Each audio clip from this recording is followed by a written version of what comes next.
Oleh karena itu, takwa itu mendapat nilai yang sangat spesial di sisi Allah Subhanahu wa Ta'ala, dan Allah ingin menghendaki hambanya semuanya menjadi orang yang bertakwa. Salah satu media, wahana, cara kita diberi peluang oleh Allah Subhanahu wa Ta'ala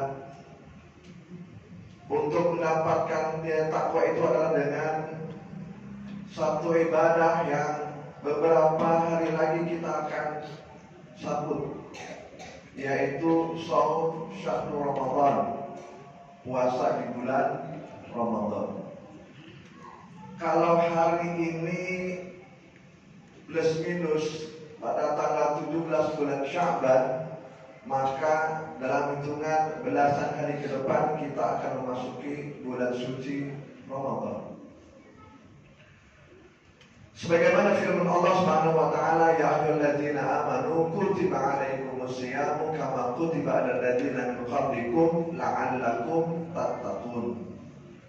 Jemaah mungkin sudah mafhum kewajiban yang Allah berikan kepada hambanya yang beriman untuk berpuasa. Ultimate goalnya adalah, titik poinnya adalah kita menjadi hamba-hamba Allah yang bertakwa. Mengapa demikian? Karena Allah Subhanahu wa Ta'ala, seperti saya sampaikan di awal tadi, sangat memuliakan dan sangat ingin hambanya semua menjadi orang yang bertakwa. Dengan bertakwa itu atau muttaqin itu, maka peluang besar kita akan bahagia fid dunya wal akhirah. Dengan takwa itu maka kita berpeluang masuk surganya Allah Subhanahu wa Ta'ala dan terhindar dari api neraka. Dengan takwa itu maka seorang itu akan menjadi idola, akan menjadi ibroh, akan menjadi panutan di antara orang-orang yang lain.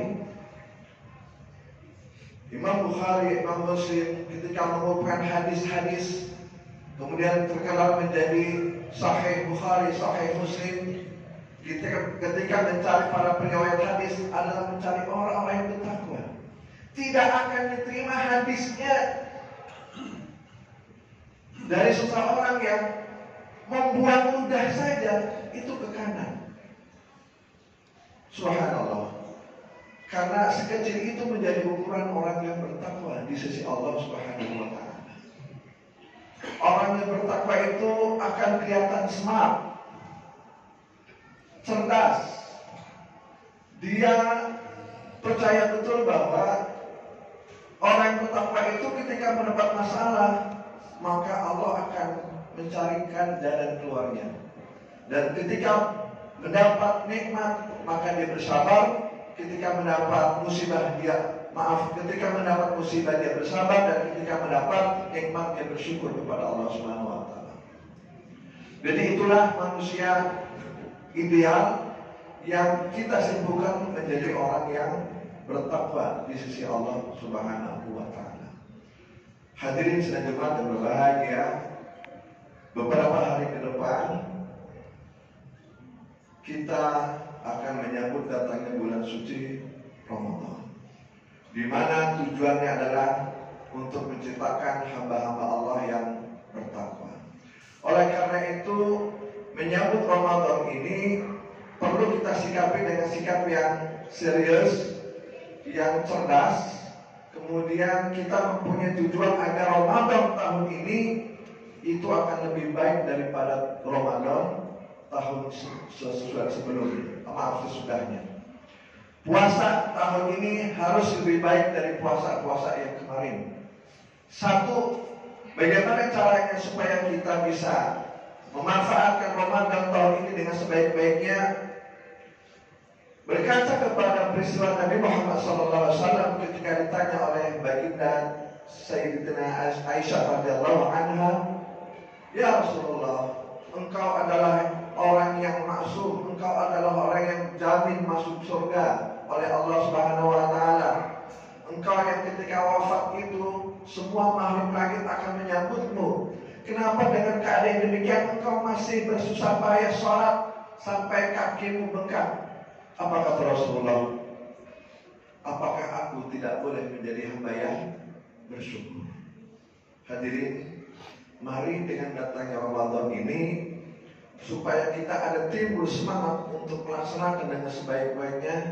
Satu, timbulkan rasa syukur kepada Allah Subhanahu wa taala bahwa alhamdulillah doa kita dikabul oleh Allah. Yaitu apa? Tahun lalu kita berdoa, ya Allah, mohon saya bertemu dengan bulan Ramadan tahun depan. Insya Allah Allah kabul. Amin. Sebagaimana doa-doa yang masyhur, Allahumma barik lana fi Rajaba wa Sya'bana wa balikna Ramadana. Ya Allah, berkahi kami di bulan Rajab. Ya Allah, berkahi kami di bulan Ramadan. Ya Allah, sampaikan umur kami menjumpai bulan Ramadan. Ya. Berkahi kami di bulan Rajab, berkahi kami di bulan Sya'ban, dan sampaikan umur kami mendapati bulan Ramadan. Insya Allah kita ada umur, mari kita bersyukur kepada Allah ketemu lagi dengan bulan Ramadan. Yang kedua, Quraisy Shihab dalam tafsirnya Al-Misbah mengatakan rasa syukur itu timbul karena apa? Karena reaksi kita bahwa kita sadar ini adalah Ramadan adalah karunia yang luar biasa. Berapa banyak saudara-saudara kita yang tidak bertemu lagi dengan Ramadan tahun ini. Maka ketika kita bertemu dengan Ramadan, kita sadari ini adalah nikmat yang luar biasa dari Allah Subhanahu wa taala. Kesadaran akan nikmat yang luar biasa itulah, hadirin sekalian jemaat yang berbahagia, yang menimbulkan rasa syukur kepada Allah Subhanahu wa taala. Kalau tidak ada kesadaran nikmat yang luar biasa itu, maka tidak akan timbul rasa syukur kepada Allah Subhanahu wa taala. Kemudian hadirin sedang Jumat yang berbahagia, mari bulan Ramadan ini kita pelajari seluk-beluk tentang Ramadan. Karena Ramadan ini ada satu ibadah, di dalamnya puasa Ramadan itu ibadah yang tidak hanya fisik, tetapi juga adalah ibadah mental. Seorang Mike Tyson, seorang Ronaldo tidak akan pernah bisa menjadi star, bintang dunia dalam bidang olahraga sesuai dengan bidang masing-masing tanpa mereka riyadhah, tanpa mereka latihan. Tidak langsung ujuk-ujuk dia menjadi juara, mampu bertanding kalau tidak ada training, tidak ada riyadhah, tidak ada latihan. Rasulullah SAW mencontohkan kepada kita di bulan Sya'ban ini, beliau lebih banyak puasanya dibanding bulan-bulan yang lain. Mengapa? Karena salah satu hikmahnya adalah kita training, kita riyadhah, kita latihan agar ketika datang perintah bulan Ramadan, yaitu perintah puasa, kita tidak kaget. Orang yang sudah terbiasa puasa di bulan Sya'ban sebagaimana dicontohkan Rasulullah, maka ketika masuk puasa Ramadan, dia tidak euforia. Karena puasa, maka untuk buka puasa, cari takjil, cari iftar luar biasa, kemana-mana. Dari ujung jalan Gapek sampai ujung jalan Cerdak, semua tukang jajanan dibeli. Karena mengikuti hawa nafsu. Ketika siang, seolah-olah deterjen, cuci, piring, santai itu seperti sirup. Karena apa? Karena desakan hawa nafsu. Padahal kita ketika masuk maghrib, ketika masuk buka puasa, minum 1 atau 2 cegukan air, itu rasanya sudah cukup. Euforia yang tadi belanja luar biasa itu menjadi sia-sia. Karena apa? Karena tidak terbiasa puasa di hari-hari sebelum bulan Ramadan. Bahkan Sya'ban ini menjadikan bulan terakhir bagi orang-orang yang punya hutang puasa. Mungkin kalau di kalangan kaum pria tidak ada persoalan, insya Allah tidak ada masalah kecuali sakit dan musafir. Tetapi kita punya kewajiban, istri kita, anak-anak kita yang perempuan, itu bisa jadi punya hutang puasa yang belum terbayarkan sampai dengan saat ini. Maka last 10 days, 10 hari terakhir ini, itu bisa dimanfaatkan untuk membayar hutang yang belum selesai bulan Ramadan tahun lalu. Sebagaimana dicontohkan oleh Sayyidatina Aisyah radhiyallahu anha, beliau berpuasa mengqadha puasanya terakhir di bulan Sya'ban sebelum masuk bulan Ramadan.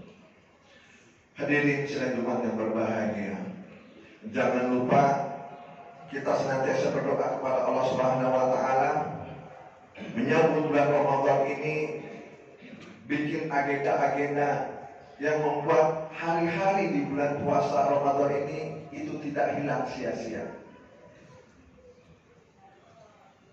Pertama adalah mencari ilmunya. Di awal saya sampaikan, kam min shaimin laisa lahu min siyamihi ilal ju' wal atas. Berapa banyak orang yang berpuasa di bulan Ramadan itu tidak mendapatkan pahala apa-apa kecuali lapar dan haus. Karena apa? Karena yang puasa hanya perut dan tenggorokannya, hatinya tidak berpuasa. Hati tidak berpuasa, lisan tidak berpuasa. Hati tidak berpuasa, indera tidak berpuasa. Oleh karena itu, mari kita manfaatkan hari-hari di bulan Ramadan ini. Jangan sampai ada satu hari pun yang kita lewatkan karena mencampurkan puasa kita dengan hal-hal yang bisa membatalkan pahala puasa. Stop nonton YouTube yang tidak berguna.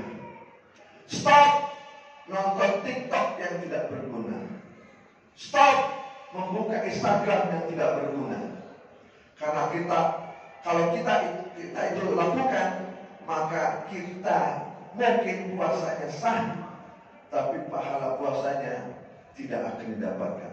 Na'udzubillah min dzalik. Terakhir, hadirin sidang Jumat yang berbahagia, jangan lupa kita senantiasa berdoa kepada Allah Subhanahu wa taala. Rabbana la tuzigh qulubana ba'da idh hadaitana wa hab lana min ladunka rahmatan innaka antal wahhab. Ya Allah, anugerahkan kami, tolonglah kami, hidayahkan kami. Jangan sampai hidayah yang telah Engkau berikan itu hilang. Ilmu yang telah didengar sebelum bulan puasa tidak ada manfaatnya. Hadirin, jangan sampai puasa kita sia-sia. Karena apa? Karena kita tidak tahu ilmunya. Hari ini kita dapat, besok bisa hilang. Karena apa? Karena hilang hidayah dari Allah Subhanahu wa taala. Rabbana hab lana min azwajina wa dzurriyyatina.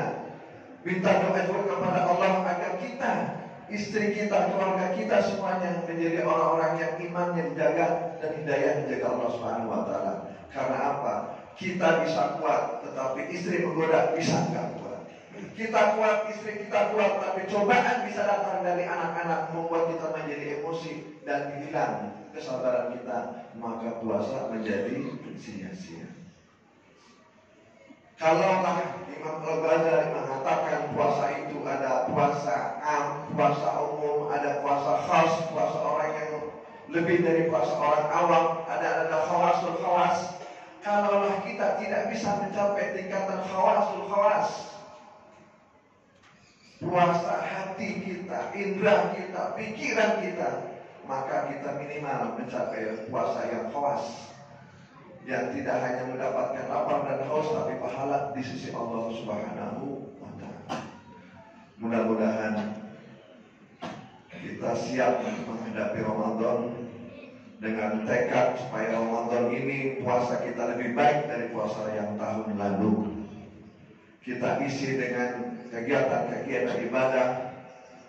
Dewan Masjid As-Salam sudah menyusun sedemikian rupa acara-acara yang diadakan untuk bulan Ramadan. Mari kita datangi, mari kita isi. Agar apa? Agar kita menjadi istiqomah di bulan Ramadan ini. Ada ujian datang, ada teman ngajak pergi, kita pilih ke taklim. Ada kan ngobrol lama-lama, kita tinggalkan, kita pilih taklim. Itu bagian daripada usaha jihad mempertahankan supaya puasa kita diterima oleh Allah Subhanahu wa taala, sah dan diridhoi oleh Allah Subhanahu wa taala. Amin ya rabbal alamin. Mudah-mudahan Allah berikan kita umur panjang, sehat walafiat, istiqamah, kuat, punya azam yang tinggi, punya semangat yang tinggi, agar tahun ini puasa kita tuntas dengan sempurna dan diterima oleh Allah Subhanahu wa taala. Amin ya rabbal alamin. Barakallahu li wa lakum fil Qur'anil azim wa nafa'ani wa iyyakum bima fihi minal ayati wa dzikril hakim. Aqulu qawli hadza wa astaghfirullaha li wa lakum wa li sa'iril muslimin wal muslimat wal mu'minin wal mu'minat fastaghfiruhu innahu huwal ghafurur rahim.